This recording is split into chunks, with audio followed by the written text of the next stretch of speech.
అనంతపురం జిల్లా డిఈఓ కార్యాలయంలో గత కొన్ని రోజులుగా అక్రమాలకు పాల్పడుతూ ఉన్నారు. ఈరోజు ప్రైవేట్ కార్పొరేట్ విద్యా సంస్థలకు అనుమతులు లేకుండా నడుపుతున్నారంటే డిఈఓల ఆలోచనతోనే నడుపుతున్నారనే విద్యార్థి సంఘాలుగా మేము ఏఐఎస్ఎఫ్ ఎస్ఎఫ్ఐగా అనేక సందర్భాల్లో ఉద్యమాలు చేశాం.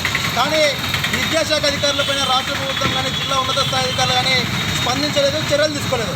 కానీ ఈరోజు ఆధారాలతో కూడినటువంటి ఆధారాలతో ఈరోజు ఏఐఎస్ఎఫ్ ఎస్ఎఫ్ఐ ఆధ్వర్యంలో మేము ఇక్కడ ధర్నా చేస్తూ ఉన్నాం. దానికి ముఖ్య ఉద్దేశం ఏంటంటే ఒక హెచ్ఎంను సస్పెండ్ చేయించి ఆ హెచ్ఎంకి మళ్ళీ అక్కడే పోస్టింగ్ ఇప్పించాలంటే డిఓ కార్యాలయం నుంచి మేము మాట్లాడుతూ ఉన్నాం.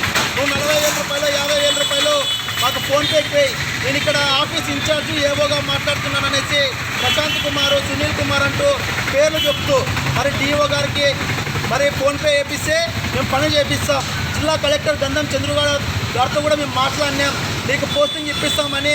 ఈరోజు జిల్లాలో విద్యాశాఖ కార్యాలయంలో అవినీతి భాగవతాలు జరుగుతూ ఉన్నాయి. ఈ అవినీతి భాగవతాలకు బిగ్ బాస్ ఎవరు అనేది కూడా కనుగొనాలా.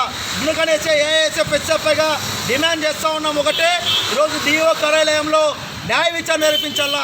ఏసీబీ, సిఐడి లాంటి సంస్థలతో న్యాయ విచారణ జరిపించండి.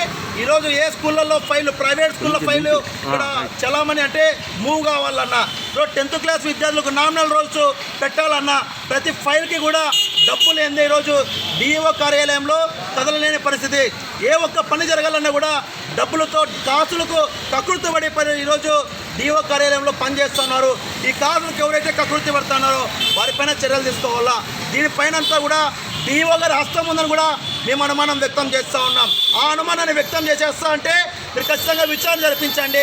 ఖచ్చితంగా ఎవరైతే దోషులు ఉన్నారో వాళ్ళపైన చర్యలు తీసుకోవాలనేసి ఏఐఎస్ఎఫ్ ఎస్ఎఫ్ఐకి డిమాండ్ చేస్తూ ఉన్నాం. అదే సీడీని ఈరోజు మేము ఏఐఎస్ఎఫ్ ఎస్ఎఫ్ఐగా రిలీజ్ చేస్తూ ఉన్నాం. ఈరోజు అక్రమాలపైన ఎవరైతే మాట్లాడారో వాళ్ళ వాయిస్ రికార్డ్ అంతా కూడా ఈ సీడీలో బంధించాం. మీడియా మిత్రులందరూ కూడా అప్పచెప్తున్నాం. అవసరమైతే ఏసీబీ అధికారులకు, సిఐడి అధికారులకు, కలెక్టర్ గారులకు కూడా కలిసి విన్నవించుకుంటాం. ఖచ్చితంగా డిఓ కార్యాలయం జరుగుతున్నటువంటి అక్రమాలపైన ప్రక్షాళన చేయాల్సిన అవసరం ఎంతైనా ఉంది. ఈ రాష్ట్ర ప్రభుత్వం మేము నిజాయితీగా పనిచేస్తూ ఉన్నామని చెప్తా ఉంది. కానీ మీ నిజాయితీ నిరూపించుకోవాలంటే ఈ జిల్లాలో విద్యా దోపిడీని అరికట్టాలి. ఈ జిల్లాలో విద్యాశాఖ కార్యాలయాల్లో జరుగుతున్నటువంటి అవినీతిని అరికట్టి మీ నిజాయితీని నిరూపించుకోవాలని కూడా రాష్ట్ర ప్రభుత్వాన్ని డిమాండ్ చేస్తూ ఉన్నాం.